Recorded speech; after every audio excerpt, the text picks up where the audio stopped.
Welcome to Real Talk with Tamara, Missing Persons segment. Do you feel that by saying that Phoenix is a runaway, by the police saying that Phoenix is a runaway, that's an excuse not to work the missing persons case? I think that because there are so many runaways, that the first thing that the officers or the police that come to their mind is the person who run away. And by there being so many runaways, they can use that as an excuse not to elevate the case to where it's supposed to be. That's what I feel is going on. And they can use it as an excuse whenever they want to. I would like to say that the first lead detective was seemed to me, and he and his partner seemed very, very passionate about finding Phoenix. And like Lawrence said, the first thing out of their mouth was run away or ran or walked away. But it didn't take him long to realize that that was hot air. And he was passionate. That man was, he worked really hard. He came to our house he called me one night and said that someone had reported seeing Phoenix on a bus. And they went to the bus company and got the pictures, and he says, I would like to bring them out for you to look at tomorrow. I said, you don't need to bring them tomorrow. You can bring them right now. It was after, say, 11 o'clock. He came over, and he had these pictures, and my mother happened to be there. And he put the pictures on the table, and I looked at them, and I said, well, where's the girl that's supposed to be, where's Phoenix? He says, right there. I says, oh no, that's not Phoenix. Now he had told me on the phone that he had shown the pictures to the other detectives in the office, and they were 98% sure that that was Phoenix. But one look, I knew that was not Phoenix. My husband looked at it. He says, no, that's not Phoenix. My mother looked at it. She said, well, where's the girl that's supposed to be Phoenix? I said, right there, Mom. She says, no, that's not Phoenix. So that just goes to show you that people are trying to help. The officer was trying to find Phoenix. People had seen us on television, on the local television shows, and we had been passing out flyers and posting flyers and passing out palm cards.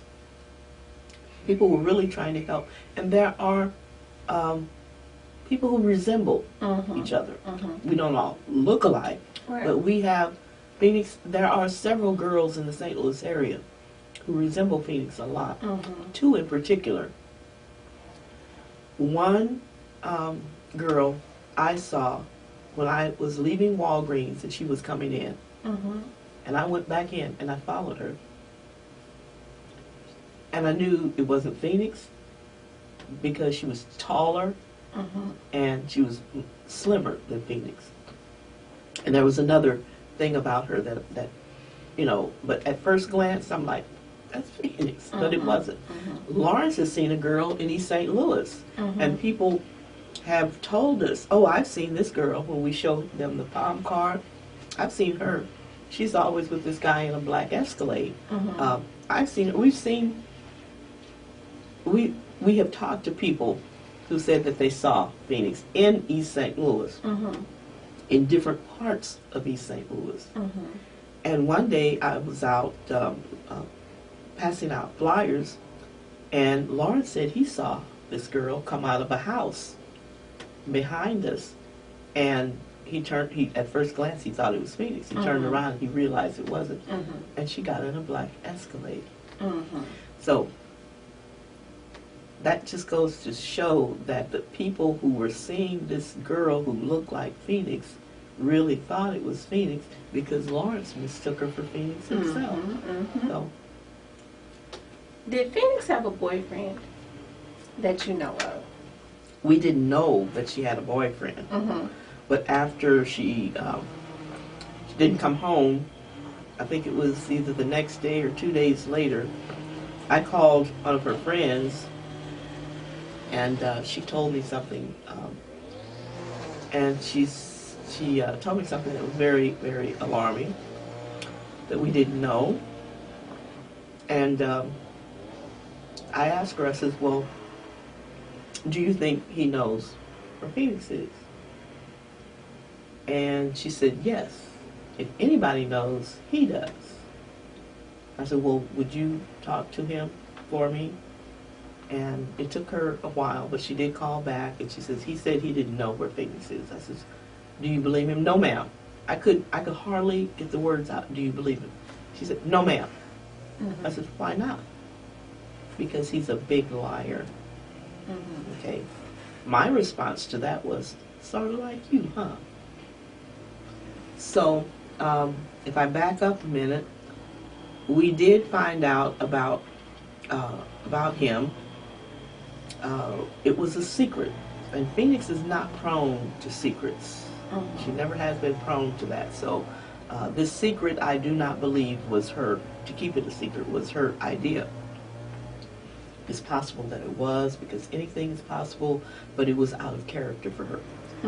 And I found a phone number in some of her belongings when I were going through her room, and the phone number was on a business card, his business card. And we looked through our telephone log, and we're on a family plan. And I found this number. I mean, it's all through our phone, our phone bill, okay? And I looked at December 18th. And that's the day she went missing. Well, I went back to December 17th. His number.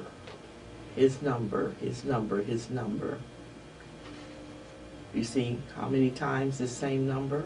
1, 2, 3, 4, 5, 6, 7, 8, 9, 10 on the 17th. Okay. Now, on the 17th, it looks as though there was an incoming call from that number. How many minutes did it last? 116. 116, that's almost 2 hours, right? At 11 o'clock. So 11, 1 till almost 1 o'clock in the morning, okay? And then on the 18th, here's that number at 9:41 a.m. An incoming call that lasted 6 minutes, right? Okay. And then at 1:46 p.m., she called him. That's an outgoing call. It lasted 1 minute. Now, the lead detective later told me that he asked this so-called boyfriend if he had talked to Phoenix that day, the day she went missing. And he said no. So I showed the detective our phone log from the cell phone bill. I said, well, look, he talked to her that night at 10:59 p.m. for 116 minutes. And then, did you talk to her that day? No. Well, on the 18th, he talked to her at 9:41 a.m. for 6 minutes. And then there was a call at 1:46 p.m. for 1 minute. And she pulled out of your driveway at around what time? Around 3. Around 3. Yeah. And at 1:46 p.m. we were in a grocery store. We had stopped, I think, We had stopped at Aldi's, Mm-hmm. and I think we were in Aldi's, but I can verify that by a receipt that I saved. I saved receipts.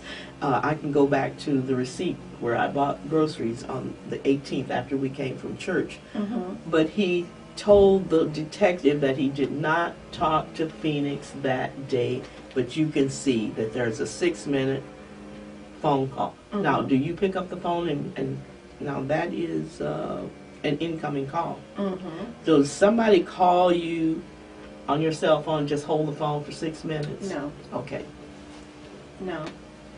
all right. And even with the 1 minute, even if it was a missed call, it goes to voicemail in 20 seconds.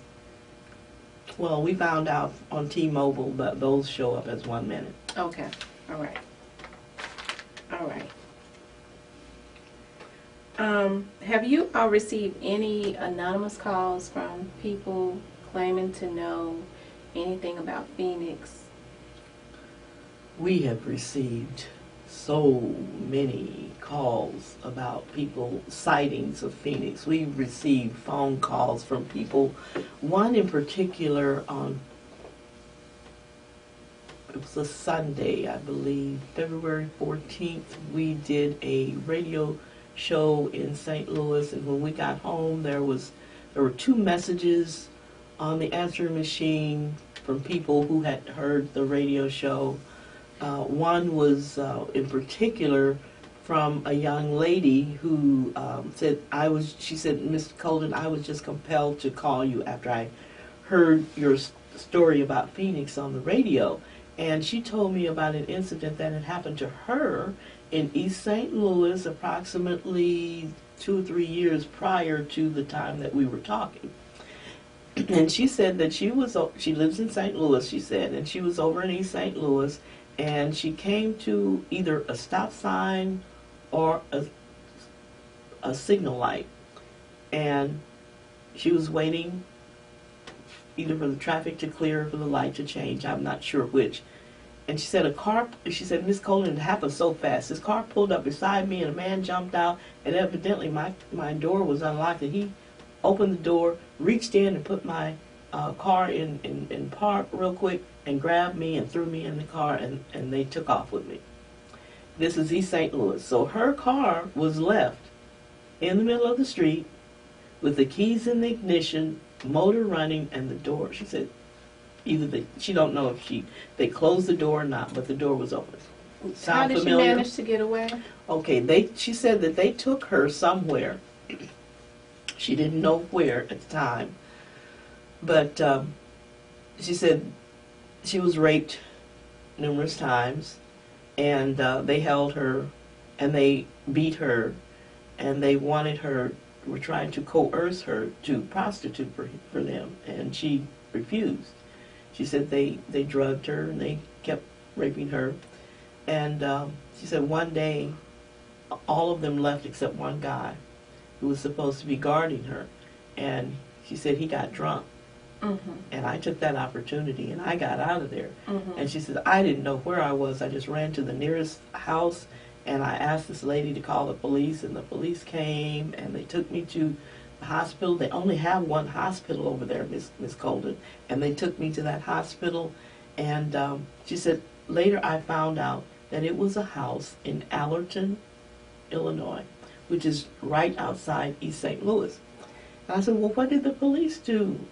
Did they find the people? She says, no, I don't think so, but I never really heard anything from the police except when they came and got me and took me to the hospital, Mm-hmm. and that was the East St. Louis police. But she said about a year later, I was contacted by the Illinois State Police about this incident. Mm-hmm. And she says, other than that, there's been nothing. In my research, I found that human trafficking in the St. Louis area is astronomical. Do you think that Phoenix has been abducted and forced into human trafficking? We're not absolutely sure about that. We tend to feel that she's not.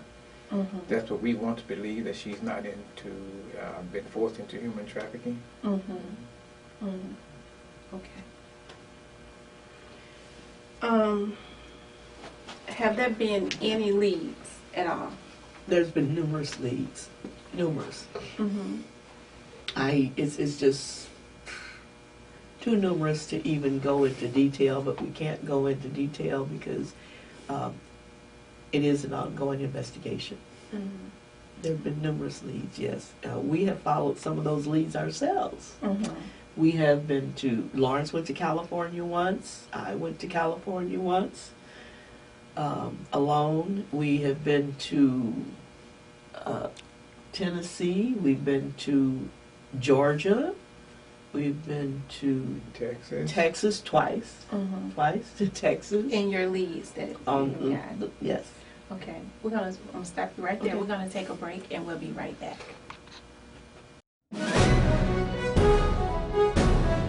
Hi, I'm Coleman Thompson, asking for your vote and support for the office of Shelby County Registrar. That office consists of filing documents pertaining to real properties and administration. I have over 30 years of experience in business. I also serve on several boards. I'm Coleman Thompson, asking for your vote and support for the office of Shelby County Registrar. I approve this message. Thank you. Well, I called the police and I told them, the St. Louis County Police, and I told them about this letter. Mm-hmm. And I was told that someone would come to my house that afternoon to get it, Mm-hmm. the letter. Mm-hmm. Well, I put the letter in a Ziploc bag, a plastic Ziploc bag, and it is still in the plastic Ziploc bag at our house. They never came. It is still in the plastic Ziploc bag at my house, and the only people who have seen that letter is myself and Lawrence. Mm-hmm. What is the reasoning for the FBI not getting involved? Well, we went to the FBI. They're on 24th Street in Market Street in St. Louis. That's where the St. Louis FBI are. We went there, and they told us, first of all, this is not an interstate case, so we can't get involved. Interstate? You mean like from one state? This is what I'm thinking. One state to another? We live in Missouri. Her car was found in Illinois. Well, we can't get involved because it's not like she was abducted. And I'm like thinking, well, her car was found in another state other than where she lives and where she left from, in the middle of the street, keys in the ignition, motor running, driver's door either ajar, wide open, or just unlocked. What does that sound like to you? Well, we can't get involved because there was no ransom note. And my husband said, if I had known you needed one, I would have written one and brought it down here. Okay? And then the fourth reason that they gave was, well, we can't get involved unless the local authorities ask for our assistance.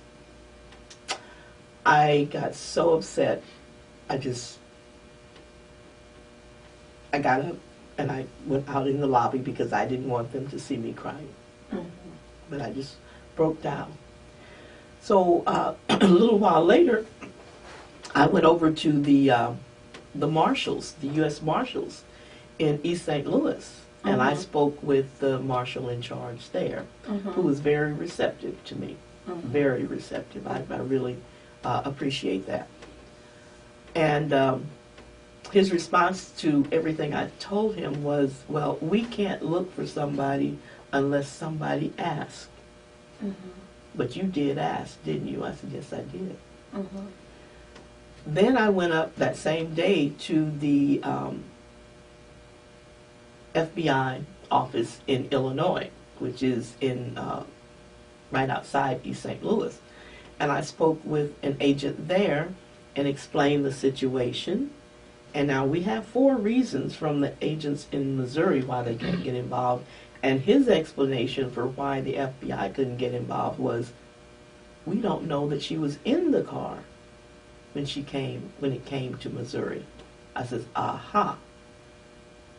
So you're saying if you knew that she was in the car, then you would, because it's an interstate case, huh? Yes. I said, thank you very much. And I left. In your heart, and I would like for both of you to give me an answer. In your heart, you know and feel that Phoenix is still alive. Oh, Correct. definitely, yes, I do. I have from the beginning, because it was like 1:30, 1:45 that I started praying for Phoenix. Lord, don't let anybody hurt my child. Don't let anybody hurt Phoenix. Just keep your angels of protection around Phoenix. And I believe he's done that.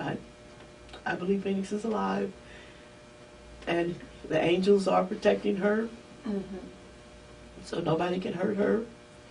And he's going to send some other angels to get her and bring her home, and she's going to be just fine. This is what I believe. What do you think that we need to do collectively? What do you think is going to take to get Phoenix home? I truly believe in the power of prayer, and we pass out these palm cards all over. They're all over the country. They're actually in some foreign countries. I've sent some to a lady in Canada. Flyers are in Belize, Peru, England, Mexico, and I have a friend who is giving them out to people on the border in several states, Border Patrol agents. I have one more question. Yes. I know time is winding down. There was a case in Atlanta that was almost identical to Phoenix's, as far as the car, the young lady, her features, because I looked at that. I did research on that too. And the situation was almost identical. What is your take on that?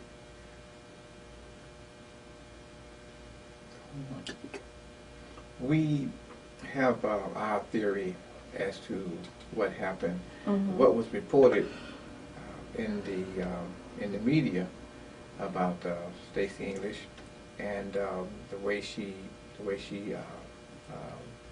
died in the woods, the way that happened. It seems to me that what was reported was kind of hard to have happened by the weather being the way it was at that time. They said she died of hypothermia.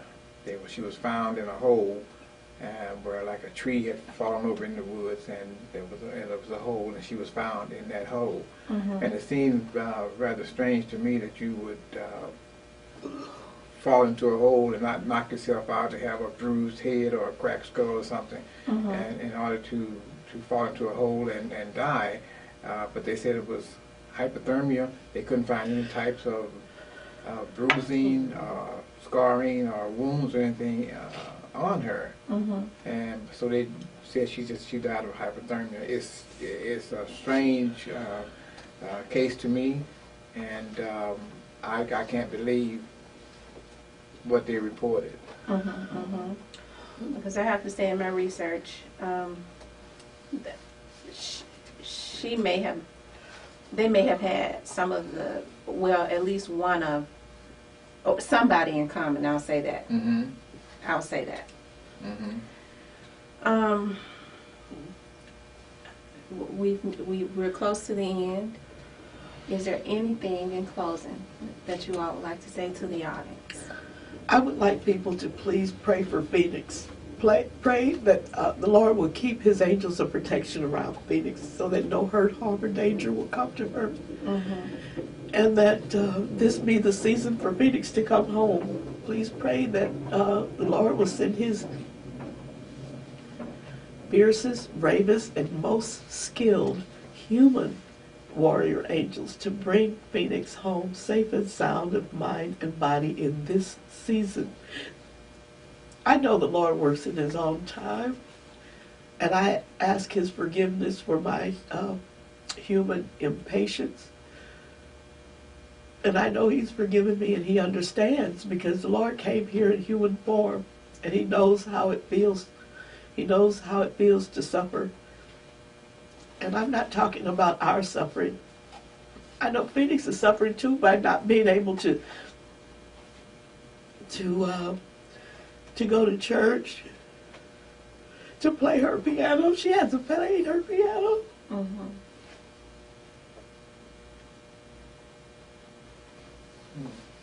Okay. We got done. No, I was going to get your take on Okay. what you wanted to say. I would like to say to the people who know where Phoenix is, I don't know how many it is of you, but I would like to say that to one of you, whoever of you are brave enough, who have the heart enough to step forward and let us know where Phoenix is so we can come and get her. Mm-hmm. We don't care about all we want. about you, we're going to come and get her. And whatever happens after that, we have no problem with that. Right.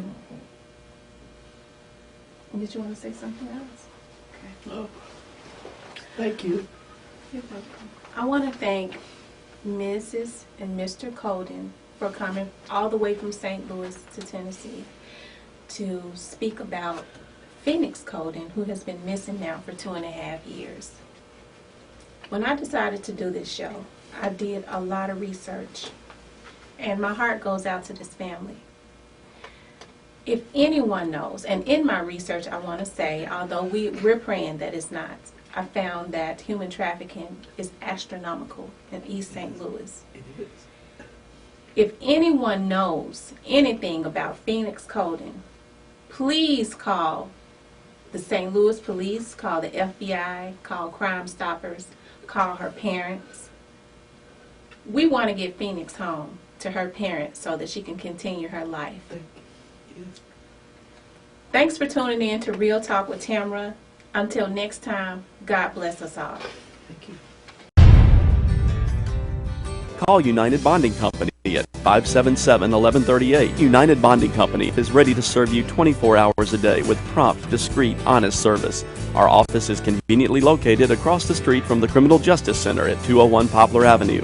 We write bail bonds in all the Shelby County courts, including juvenile court. All major credit cards are accepted. Call United Bonding Company at 577-1138 today.